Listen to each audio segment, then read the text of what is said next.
Masturbation ஆண்கள்கிட்ட மட்டும் இல்லை, சுய இன்பம் காண்பது இன்றைய காலத்தில் அதிகமாக பெண்களிடத்திலேயும் காணப்படுது. இப்போ ஆணுக்கும் பெண்ணுக்கும் பொதுவாக தான் இஸ்லாம் இதில் தீர்ப்பு சொல்லுது. குர்ஆன் சொல்லக்கூடிய ஒரே ஒரு வசனம், முஃமின்கள் தங்களுடைய கற்பை பாதுகாத்துக் கொள்வார்கள். யாரிடத்துல? தன்னுடைய மனைவிமார்கள் வழக்கரம் சொந்தமாக்கப்பட்ட அடிமைகள் இல்லை இந்த காலத்தில். தன்னுடைய மனைவிமார்களிடத்தில் தன்னுடைய கற்பை அவர்கள் பாதுகாப்பார்கள், தன்னுடைய இன்பத்தை அவர்கள் தேடிக்கொள்வார்கள். இதை தவிர வேறு எதில் அவன் தன்னுடைய கற்பை பாதுகாக்க நினைத்தாலும், தன்னுடைய இன்பத்தை அவன் காண நினைத்தாலும் அவர்கள் எல்லை மீறியவர்கள் அப்படின்னு குர்ஆன் சொல்லுது. அப்போ ஒரு ஆண் ரசூலுல்லாஹி ஸல்லல்லாஹு அலைஹி வஸல்லம் சொன்னாங்க, யா மஅஷர ஷபாப் மன் இஸ்ததா மின்குமுல் பாஅத ஃபல்யதஸவ்வஜ். யார் உங்களில் வயதை அடைகிறீர்களோ, ஆண்களோ பெண்களோ, நீங்கள் திருமணம் செய்யுங்கள். ஏன் திருமணம் செய்யுங்க? அது உங்களுடைய பார்வையை தாழ்த்தும். அடுத்து என்ன உங்களுக்கு தெரியுமா? கற்பை பாதுகாக்கும். அப்படி உங்களுக்கு இயலவில்லை என்றால் என்ன செய்யுங்க? நாங்கள் அல்லாஹ்வுடைய தூதர் தப்பான காரியத்தை செஞ்சு உங்களுடைய தேவைகளை தீர்த்து கொள்ளுங்கன்னு சொல்லல, நோன்பு வைங்கன்னாங்க. அது உங்களை பாதுகாக்கும் என்று அல்லாஹ்வுடைய தூதர் ஸல்லல்லாஹு அலைஹி வஸல்லம் சொன்னாங்க. இப்போ திருமணம் தான் இறைவன் கொடுத்த இயற்கையான இன்பத்தை தீர்ப்பதற்கு ஒரு ஆணுக்கும் ஒரு பெண்ணுக்கும் மார்க்கம் கொடுத்த வரைமுறை. சரியா? இந்த வரைமுறையை மீறி யார் எதை செய்தாலும் அது அல்லாஹ்வுடைய மார்க்கத்துல எல்லை மீறியதாகத்தான் கருதப்படும். இது மக்ரூஹா, இது ஹராமா அப்படின்னு கேட்டீங்கன்னா, பெரும்பான்மையான அறிஞர்கள் மார்க்கத்தில் இமாம் ஷாஃபி ரஹ்மஹுல்லா அல்லது இந்த காலத்துல வந்த ஷேக் இப்னு பாஸ், இது போன்ற பெரும்பான்மையான அறிஞர்கள் இடத்துல இந்த செயல், சுய இன்பம் காணக்கூடிய இந்த செயல் ஹராம்.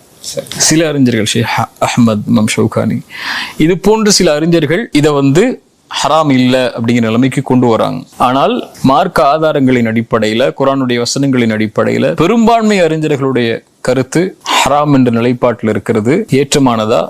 அறிஞர்கள் அடிப்படையில தெளிவாகுது. ஏன் இது ஏற்றமான தெளிவாகுதுன்னா, மாஸ்டர்பேஷன் பண்ணக்கூடியது முதல் துவக்கம். அது ஒரு தவறான செயலுக்கு மாஸ்டர்பேஷன் பண்ணக்கூடியவனுடைய எண்ணம் என்னவா இருக்கும்? அது யார் மேலையா இருக்கும்? அந்த கற்பனை எதை அடிப்படையா கொண்டு இருக்கும்? அங்க கேள்விகள் இருக்கு. எண்ணம் இல்லாம இந்த செயல்பாடு செய்ய முடியாது. அந்த எண்ணத்தை யார் மேல வைப்பான்? ஹராமான உறவு மேலதான் வைப்பான். எதை பார்த்து வைப்பான்? ஹராமான காட்சியை பார்த்தா வைப்பான். அந்த ஹராமான காட்சியை பார்க்க துவங்குறவன் எப்படி ஒரு பெண்ணை கற்பனை செய்வான்? தவறான எண்ணத்துல நிர்வாணமாகத்தான் கற்பனை செய்வான், அல்லது ஈர்ப்பாகத்தான் கற்பனை செய்வான். அப்ப அதை கற்பனை செய்யறது கூடுமா? அனுமதிக்கப்படாத பெண் அப்படி பாக்குறது கூடுமா? அனுமதிக்கப்படாத பெண்ணை நினைக்கிறது கூடுமா? அதே மாதிரி ஒரு பெண் அனுமதிக்கப்படாத ஆணை நினைக்கிறதோ, அனுமதிக்கப்படாத பெண் நினைக்கிறதோ, ஆணை நினைக்கிறதோ, அல்லது தவறான காட்சிகளை பார்க்கிறதோ கூடுமா? கூடாது. இப்ப இந்த செயலோடு இணைந்த எல்லாமே ஹராம் தான். இது உன்னுடைய தந்தை முன்னாடி செய்வியா? உன் தாய் முன்னாடி செய்வியா? உன் மனைவி முன்னாடி கூட செய்வியா? செய்ய மாட்ட. ஏன் செய்ய மாட்ட? இது ஒரு அருவக்கத்தக்க தவறான காரியம்னு உன் மனசுல எண்ணம் இருக்கு. இப்ப எப்படி அதை மார்க்கம் அனுமதிக்கும்? சயின்ஸ் அடிப்படையில் இது நல்லதா கெட்டதாங்கிற பேச்சுக்கெல்லாம் நம்ம இங்க போக வேண்டிய அளவீடே இல்லை. உனக்கு வயதை கடந்தால் திருமணம் செய்யதான் மார்க்கம் சொல்லுது.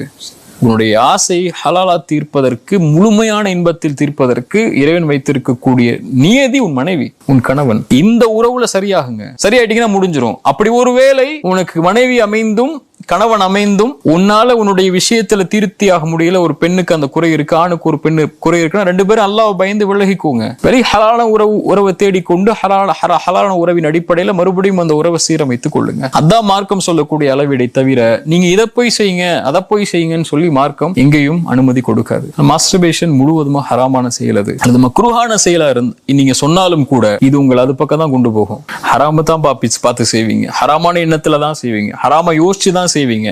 அது யார வேணாலும் யோசிப்பீங்க. அதே யோசனை உங்கள் தாய் மீது கூட வரும், உன் சகோதரி மேல கூட வரும், உன்னுடைய குடும்பத்தில் இருக்கக்கூடிய ஒரு பெண்ணை தவறா நினைச்சு கூட வரும். அதுக்கு எதுக்குமே அனுமதி கொடுத்துடக்கூடாது. அப்ப இதை தடுத்தா மட்டும்தான் அனுமதி ஏற்படாது.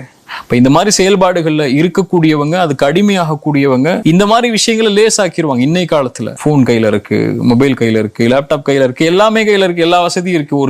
ஒரு சின்ன ஒரு ஈர்ப்பு ஏற்பட்டா கூட அவனுக்கு அந்த எண்ணங்கள் வர ஆரம்பிச்சிடும். அது நோயாயிரும், அடிக்ட் ஆயிரும். அப்ப இந்த மாதிரி விஷயங்கள்ல இருந்து பாதுகாக்கணும்னா அவன் முழுமையா இதை ஹராமாக்கி ஒதுங்கி கொண்டா மட்டும்தான் முடியும்.